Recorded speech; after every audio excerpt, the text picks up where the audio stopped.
Business de volta, hoje recebendo o advogado especializado em direito digital, José Milagre, falando sobre, é lógico, a nossa Constituição Federal da Internet, que é o marco digital. Como disse no primeiro bloco, foi aprovado no Congresso e agora está nas mãos dos senadores recebendo algumas emendas.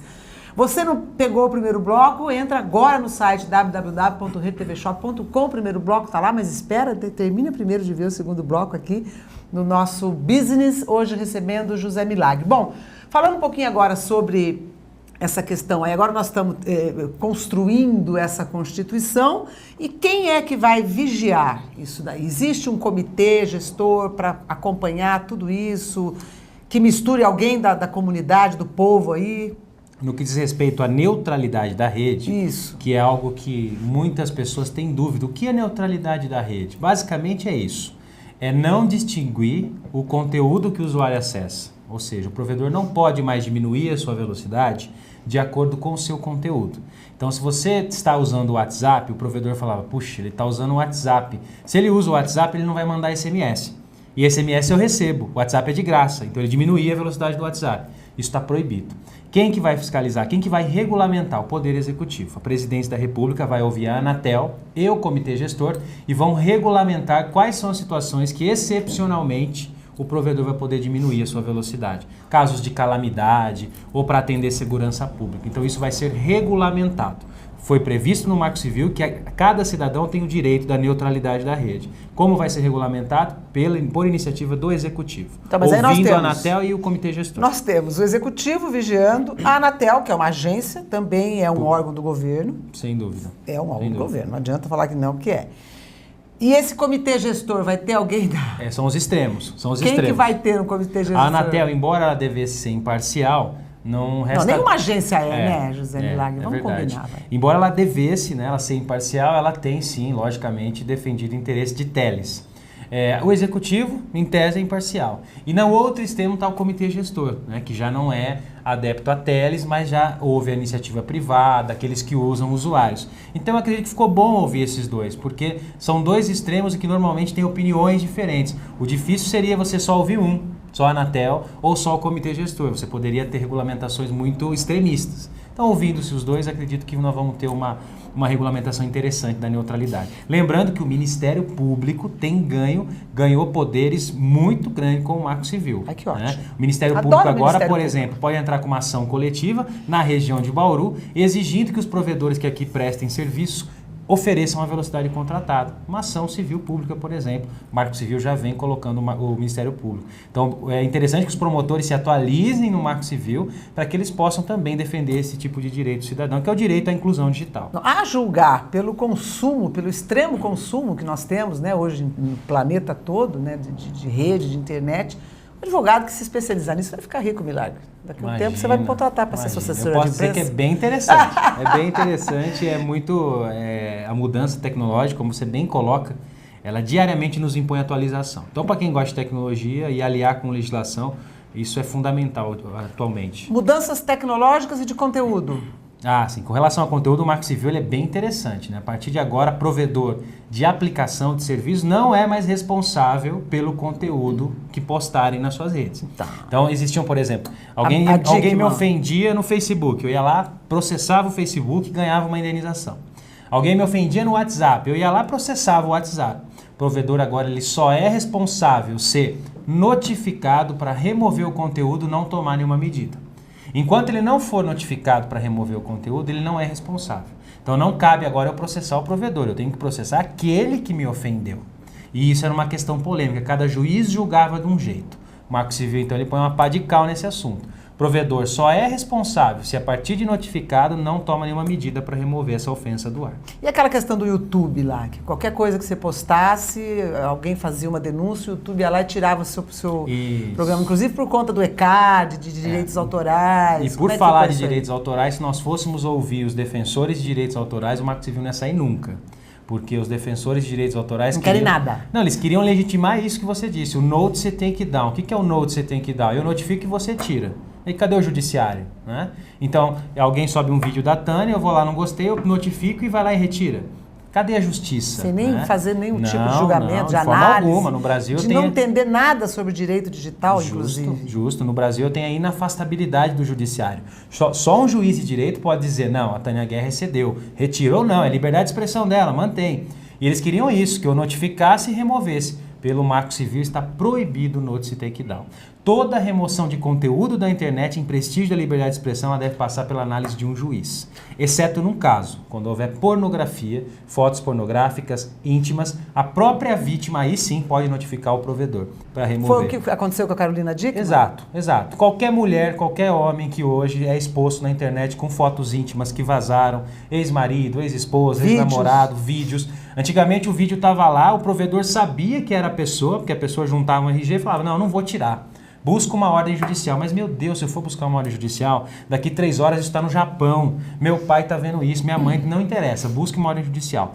Para esses casos, o legislador teve bom senso. Sempre que envolver pornografia, fotos, vídeos íntimos, a própria vítima, por meio do seu advogado, pode notificar o provedor, ele tem que remover. Se ele não remover, ele vai ser responsabilizado, vai indenizar essa vítima. Esse é o único caso de notice take down, ou seja, onde eu posso notificar e o provedor tem que remover sem a ordem judicial. Nas demais hipóteses, direito autoral e assim por diante, se eu não gostei de algo, eu que peça para um juiz entender que aquilo é ofensivo. E se ele entender, aí sim ele determina a remoção. Se alguém fez teve algum tipo de relação pela internet com alguém, a pessoa gravou do outro lado, você não sabe se ela gravou ou se ela não gravou. Existe como saber se isso está dentro do provedor? Então, na verdade, normalmente as pessoas só descobrem que gravou quando o conteúdo é publicado. Né? Isso é o que mais nós temos no escritório. Que a pessoa se deparou com uma situação em que aquele que filmou disse que tinha apagado ou que não tinha feito filmagem. Hoje em dia, muito discretamente, consegue fazer essas filmagens. A pessoa vai descobrir quando entrou na internet. Quando entrou na internet, a regra é essa. Para a gente remover esse conteúdo, nós identificamos onde está hospedado, está no Facebook, está no WhatsApp, não, está no YouTube. Então, mas tem como detectar isso? Sem dúvida. A perícia técnica faz isso. Nós descobrimos quem é e já ingressamos com o pedido de remoção. Lembrando que nesse caso não basta remover, nós pedimos remoção e identificação dos IPs, né, que é o número que identifica a pessoa, para que eu possa responsabilizar. Mas eu tenho certeza que foi ele, foi meu ex-marido, eu lembro desse dia. Não interessa. Por mais que você tenha certeza, se você processar diretamente, sem a prova técnica, você corre o risco de perder a ação. Pode ser a nova mulher do seu marido que fez isso. Existe muito caso dessa natureza. Então você entra com a ação e aí sim o provedor vai mostrar exatamente, saiu da casa dele, do endereço dele, desse dia. Aí sim você tem uma prova técnica e pode processá-lo criminalmente. Tem lei Carolina Dickmann aí, né? Aprovado, nós viemos falar aqui no último programa, a gente participou sobre isso. Tem crime já no Brasil desde 2013 e além da indenização por danos morais, né? Que você foi exposto para o mundo todo em situações íntimas e com aquela garantia de que nunca mais vai ser removido. Você diria que o Marco Civil vai democratizar a internet ou vai dar uma amarrada nela? Qual que é a sua opinião? Não, ao contrário do que todos pensam, o Marco Civil ele não é censurador, ele não é restritivo, ele foi um remédio que a sociedade desenvolveu para que não se criminalizasse a internet. Nós temos uma série de projetos de lei que iriam punir, criar penas criminais.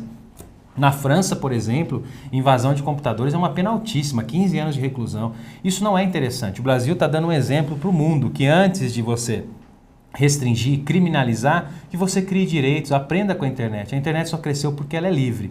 E nós temos também relatos e experiência de que países que têm marco civil da internet se desenvolvem mais.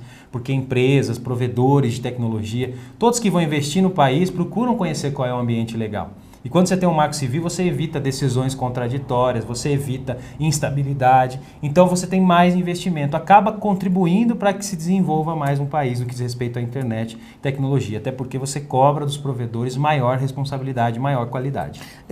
Parece que os Estados Unidos estão mudando alguns itens na lei de internet que regulamenta a internet lá por conta do marco civil do Brasil? Existe na verdade, isso? Eu li isso, acho que no Estadão esses dias. Os Estados Unidos têm um marco regulatório há um bom tempo. Por outro lado, os Estados Unidos ele sofreu com o terrorismo. Aliás, a Europa e os Estados Unidos sofrem com o terrorismo. Crime eletrônico lá é terrorismo. Então embora nós tivéssemos leis de direitos aos cidadãos, nós também temos leis restritivas. Ou seja, o governo criou leis para poder dar base para ele coletar informações para ele se proteger em face do terrorismo. Então não dá para dizer que os Estados Unidos está mais avançado em termos de direitos. Lá é mais restrição. O governo tem muitos poderes. Esse é o problema. Qual que é a relação Estados Unidos-Brasil quando eu falo em marco civil? As pessoas não entendem. Hoje, se você usa um serviço americano, e com certeza todos que nos estão assistindo aqui estão usando um serviço americano, seja Facebook, seja o WhatsApp, enfim, e assim por diante, você está sujeito às leis americanas porque ele te coloca isso por contrato. Por quê? Porque o Brasil não tinha uma lei para falar, não, aqui é nossa lei. O Marco Civil então vai fazer isso agora. Ele tem essa lei, ele substitui o contrato dos provedores. Então, tudo que acontecer de problema, esse provedor quer prestar serviço aqui, ele vai ter que atender a nossa legislação brasileira. A maioria dos provedores é estrangeira? A maioria dos provedores. A internet é americana. Né? Para você ter uma ideia, hoje eu tenho aproximadamente, salvo engano, 6 cabos que do Brasil eu consigo me comunicar com a Europa. Desses 6 cabos, todos os cabos passam pelos Estados Unidos. Todos os cabos. Como que a espionagem da NSA aconteceu?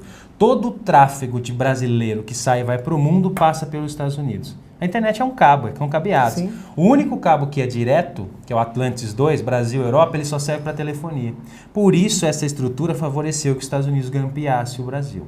O que vai se construir agora? Vai se construir um cabo diretamente com a Europa, mas vai custar muito caro, 500 milhões, e para 2016. Então, essa estrutura facilitou a espionagem. Então, diante dessa estrutura deficiente que nós temos, que pelo menos a gente tem uma lei, uma legislação, para que nós possamos cobrar respeito à nossa privacidade, seja por governo de outros países, seja por provedores que são constituídos nos Estados Unidos, mas que prestam serviços aqui. Nós só usamos hoje, os principais serviços que nós usamos hoje de internet são de provedores americanos. É Facebook, é Google, é YouTube, é WhatsApp, todos estão nos Estados Unidos. Então eles não respeitavam a nossa legislação porque não tínhamos. O Marco Civil, então, vem suprir essa lacuna. Bacana. Querido, nosso tempo está se esgotando. Ficou faltando falar alguma coisa que você julga super importante? Algum recado, uma consideração final? Eu acredito que a gente conseguiu vencer bem. O Marco Civil é isso, não tem segredo, não é censura, realmente é uma lei que vai garantir direitos, mas também cabe conscientização, né? De nada adianta eu ter legislação se o usuário não busca seus direitos, não demanda. Aqueles que se sentem vitimados hoje com crime eletrônico saibam que existe hoje toda a estrutura para que a pessoa identifique e faça justiça. Normalmente é muito comum, as pessoas vão no escritório e acabam, puxa, mas como eu vou identificar essa pessoa? Como é que ele vai ser pego, etc. Ele me difamou, me ofendeu na internet. E hoje você tem estrutura para chegar na grande maioria dos casos. Então hoje a perícia e o direito, eles estão acompanhando a tecnologia. Já existem mais de 20 mil processos de crimes digitais em andamento no Brasil. Com certeza, aquele que foi lesado possa buscar um especialista que vai fazer valer o direito dele, caso ele foi difamado, ofendido ou teve algum direito violado por meio da tecnologia. Tá, nessa fase que nós estamos, com o projeto no Senado, a população não pode mais opinar. Agora não nessa pode fase mais. Não. Nós tivemos 2 anos em que a população pôde opinar. Muita gente deve estar acordando agora. Muita gente acordou. Natural, né? Exatamente. Aos 45 do segundo tempo entra uma associação lá e quer inserir isso. Não é por aí, né? Nesse momento não dá, só por meio dos nossos representantes. Por exemplo, o senador Aloysio Nunes propôs 11 emendas lá já no Senado, né? É uma iniciativa muito interessante porque está aprimorando o Marco Civil e não empacando como muitos dizem por aí. Então o Marco Civil ele é apartidário, diga-se de passagem, ele não é do PT, ele não é do PSDB, ele é da sociedade. E para o cidadão ficar atento, muita gente está querendo ser o pai do Marco Civil agora. Essa discussão eu acompanho desde 2009, fui em audiência pública em 2011. Muita gente, muito político chegando agora e querendo ser o pai e o cidadão ficar atento. Os políticos passam e as leis ficam e nós temos que ficar de olho nos dois, certo? Eu agradeço muito a presença do José Milagre, que é um advogado especializado em direito digital, mais uma vez conosco aqui, sempre elucidando, esclarecendo e ajudando você, que é um telespectador do canal 27 da NET. Não saia daí, programação 24 horas com as melhores ofertas de Bauru e região é aqui na Rede TV Shop, tanto para quem compra como para quem vende. Então, não sai daí, continua na nossa programação. E se você perdeu, ligou a televisão agora, perdeu essa entrevista deliciosa, entra no www.redetvshop.com, tá lá, business, tá lá essa entrevista e muitas outras bacanas para você ver. Tchau, obrigada, querido. Obrigado.